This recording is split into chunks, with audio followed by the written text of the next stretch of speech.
Hi, Hi, Kat. can you hear me? Yes, we can. Okay. This question is for Miss Maxine La, the writer. Alam ko, every writer, they have a vision of who they want to play their leads or the cast. If you would rate this cast from 1 to 10, with 10 as the highest, did they meet your vision of the cast that when you were writing this story?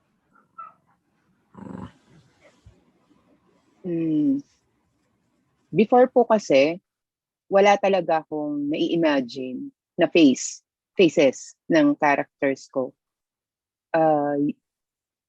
Sa ngayon, i-rate ko sila ng 10, pero ang gusto ko talaga is higher po. Kasi as in, nahigitan nila yung 10. Kulang yung 10 para i-rate ko sila dahil kay Donny pa lang, as in, kahit siya bilang Donny, kuhang-kuha niya si Dave. And ngayon po sila bilang Max Payne, Michiko, kuhang-kuha din po nila. Kaya ayun, kung may higher pa po sa 10, yun po yung rate na ibibigay ko sa kanila, yung score. Okay, nice. My follow-up is for you and Miss Vanessa.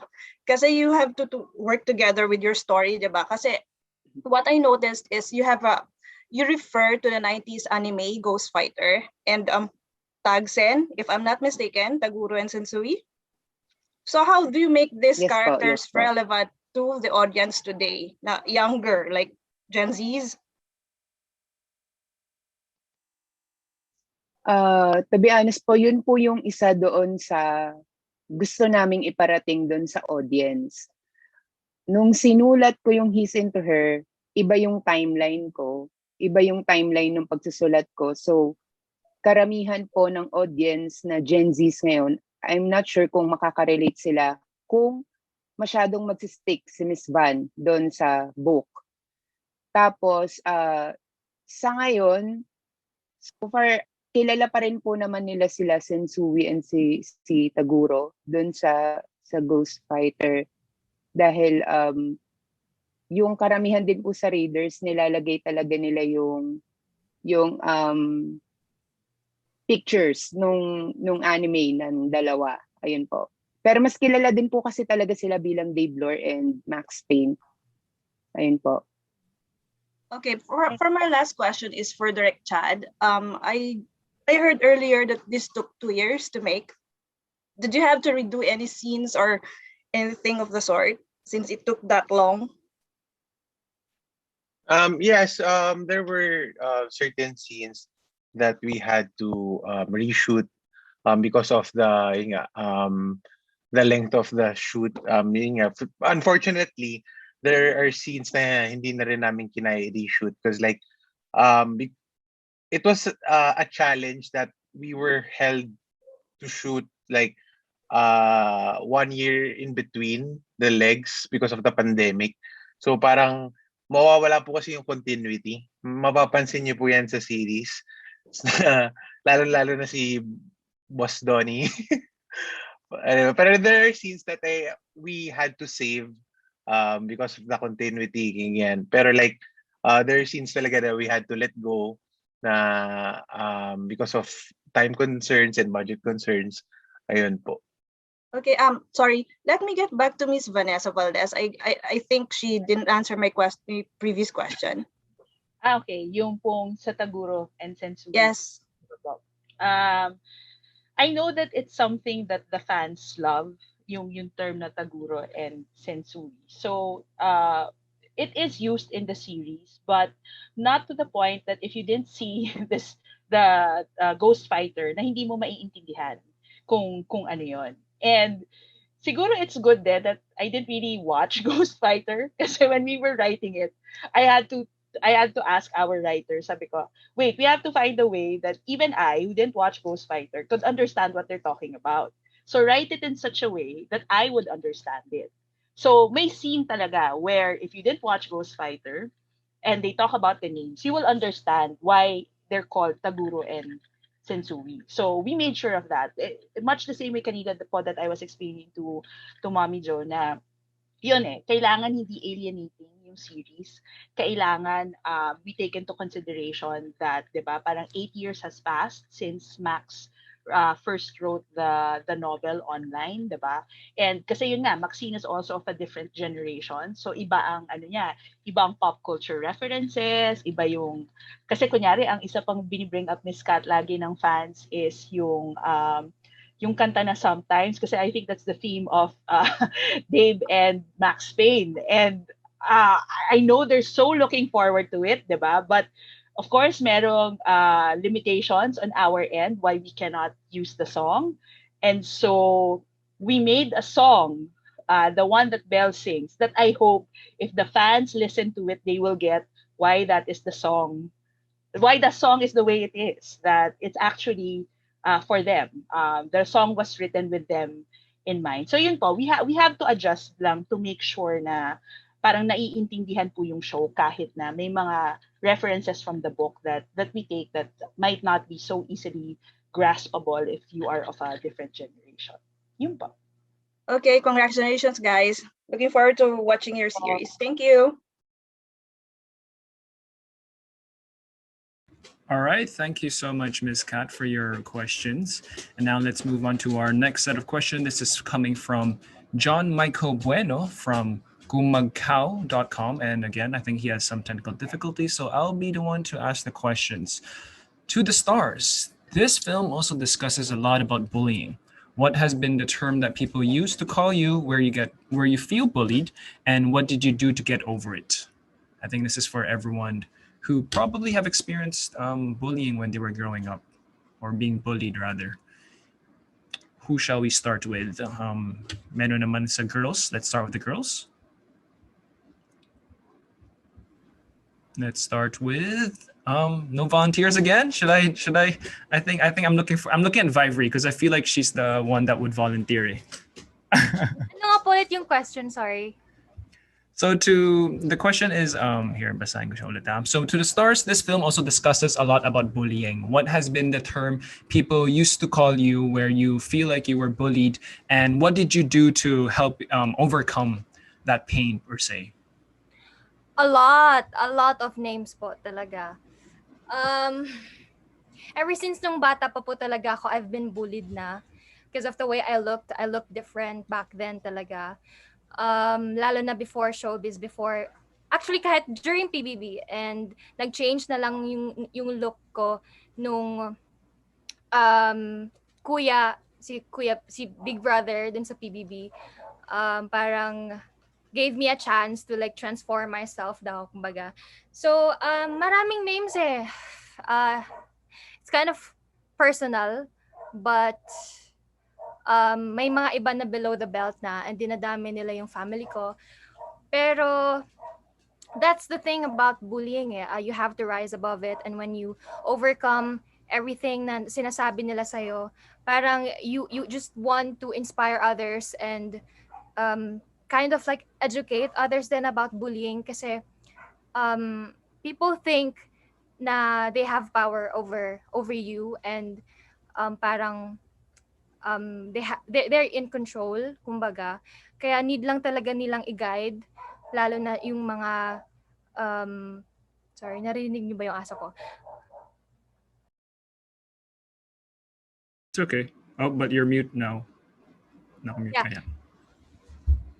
Okay, so ayun po. I think importante talaga na pag-usapan siya. So yeah. Basta marami po talaga, marami yon. Yeah. So ayun, but now I'm stronger and You're bulletproof now. Yeah. Okay. Sige. Next, let's ask naman girls si Melissa. Did you get bullied before ba, or did you ever experience that? Yes. When I remember actually from grade school to like high school, I remember doing mga group dati na uso, and they would like leave me out of it, and I would always just have lunch in the toilet alone. In the toilet? Oh my god. Yeah, no, but like, that was because not a lot of people really like me. I felt super I don't know how to explain it, but they didn't say words, but I felt it in my head whenever Right. like Yes. they would just I would just stay in the toilet and yeah, I just feel like it's definitely a heavy thing to experience, especially as children. But syempre, it also makes us stronger as a person. It molds us, and as long as we don't take that trauma until we're older and we ask help, we seek help from our counselor, our guidance counselor in school, and I think that would have a better result instead of keeping it inside. Yeah, kaya be Got kind. it. Yes, Correct. It's spread love. always Reminder to everyone, be kind. Yeah, it's free. Be always kind. tama. Always be kind. And okay, I think we have a volunteer. I think Kriza is volunteering to share something. Hi, Kriza. Nakamute ka, sorry. Ayan. Yeah. Nagkaroon po ako ng problem yung phone ko. Okay po. Wait. Hindi ko pa alam paano mag-start. Siguro po nung grade 5 and 6, I was transferred to Pampanga and then hindi po nila ako binubully physically and like wala silang sinasabi sa akin na anything. Pero binubully po nila ako emotionally to the point like ayoko na po pumasok. Kasi they made me feel, pinapapil po sa akin nila na left out ako, ayaw nila sa akin. Tapos parang palagi po nila sinasabi na hindi ako dapat doon kasi Tagalog po ako and lahat sila Kapampangan kasi po doon ako nag-aral. And then parang they limit me na hindi ko po kayang gawin to, ganyan, kasi parang hindi ako gaya nila. And for me, mas masakit po kapag ka binubuli ka emotionally, hindi physically. Pero same thing masakit pa rin siya. Pero like, when the person made you feel like you left out and hindi ka belong sa kanila, you just don't wanna go to that place anymore. Parang ayaw mo na lang pumasok. Ay, hindi mo na nilo-look forward na pumasok, ganyan. But that made me stronger po. Like,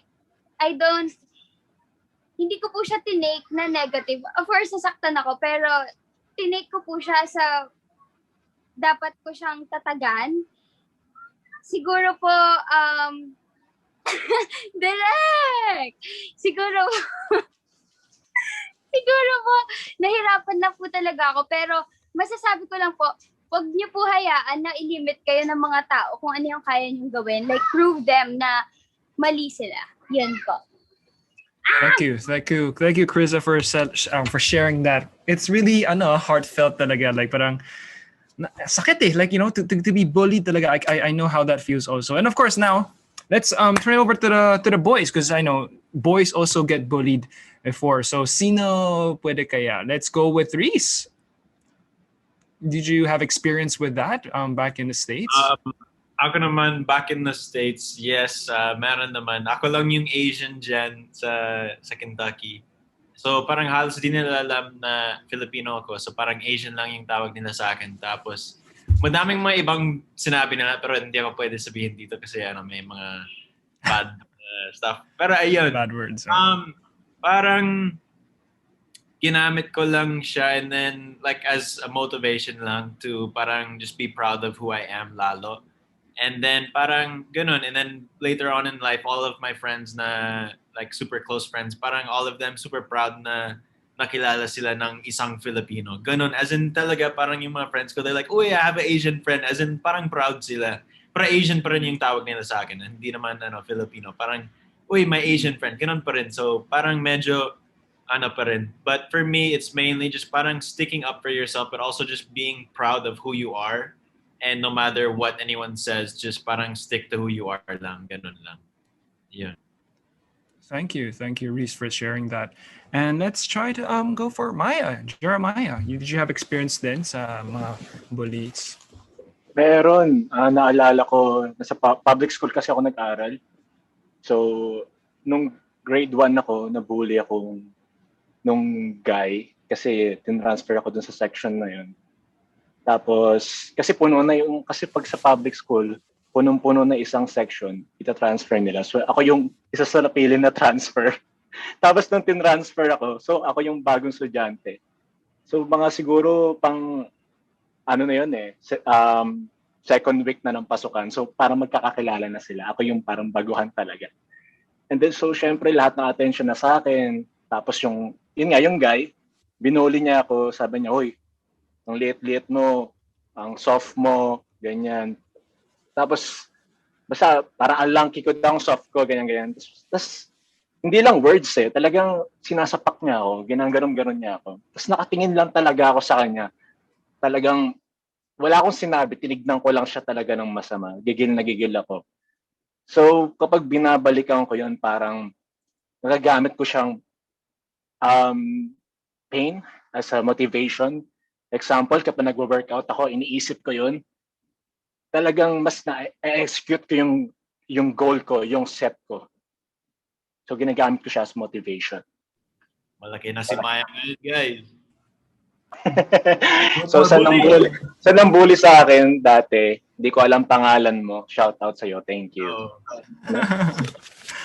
I think this is the way a lot of boys treat their bullies or their motivation. They use that as a motivation to push them harder in the gym or in life, to just work harder in general. So are there any more last volunteers that want to share? Ayan, Jello, please. Ayan, tumataas ng kamay, parang classroom to ah. Sige, go Jello. Kasi po, ito po hindi ko po masyadong ina-open up talaga dahil medyo sensitive sa akin to. Kasi nung high school ako more on more on aral-aral lang. And hindi po talaga ako masyadong bumabarkada kasi sobrang ako sa studies ganyan. And then pero nag-i-start na po ako parang mag-try pumasok sa showbiz ganyan. Syempre kapag syempre doon usually mga all boys sama-sama ganyan, grupo-grupo.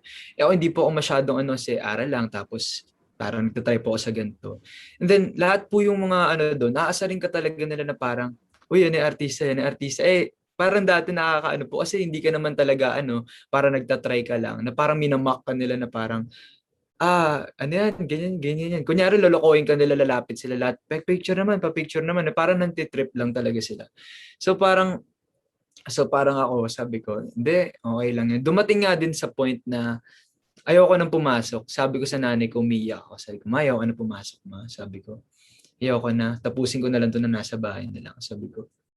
Pero, hindi sabi ko, kailangan syempre labanan to. Kasi sa buhay naman talaga, hindi naman nawawala yung mga ganitong bagay. Kaya sabi ko, sige, laban lang. And, basta sabi ko na lang sa sarili ko na, ayun nga, katulad nung kay Maya, napapatunayan ko na kaya ko to, na itutuloy ko tong pangarap ko.